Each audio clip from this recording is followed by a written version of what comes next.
புதுக்கோட்டை மாவட்டம் திருமயம் சட்டமன்ற தொகுதி திமுக வேட்பாளரான அமைச்சர் ரகுபதி நற்சாந்துருப்பட்டி, பேரையூர், குலமங்கலம் உள்ளிட்ட பகுதிகளில் வாக்கு சேகரித்தார்.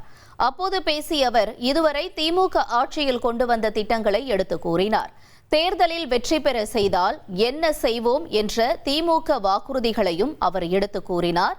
திமுகவின் தேர்தல் வாக்குறுதியான 8000 ரூபாய் டோக்கன் குறித்து பேசிய திமுக வேட்பாளர் ரகுபதி 8000 ரூபாய்க்கு மேல் பொருட்கள் வாங்க வேண்டும் என்றாலும் டோக்கனை கொடுத்துவிட்டு கூடுதல் பணத்தை மட்டும் கொடுத்தால் போதும் என்றும் கூறினார்.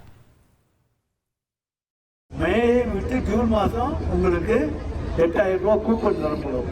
அந்த கூப்பனை காரைக்குடி, புதுக்கோட்டை, அந்த நச்சாந்துப்பட்டியில் உங்களுக்கு தெரிஞ்ச கடை இருந்தால் அங்கே கொடுத்து ஃப்ரிட்ஜு, ஏசி, மிக்சி, கிரைண்டர் எதை வேணாலும் நீங்கள் வாங்கிக்கலாம்.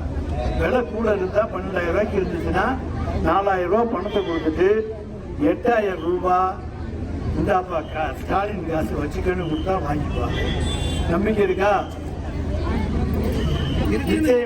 1,27,00,000 மனங்களை வென்ற தந்தி டிவி யூடியூப் சேனல். தவிர்க்க முடியாத தம்ப்நெயில்ஸ், கலக்கலான கான்டென்ட்ஸ். நீங்களும் இந்த குடும்பத்தில் இணைய இப்பவே சப்ஸ்கிரைப் பண்ணுங்க. அசுரபலம் கொண்ட எங்கள் டிஜிட்டல் கரங்களில் உங்கள் விளம்பரங்களை சேர்க்க வாட்ஸ்அப் பண்ணுங்க. 893988883778. Email advtthanditv@dttv.in.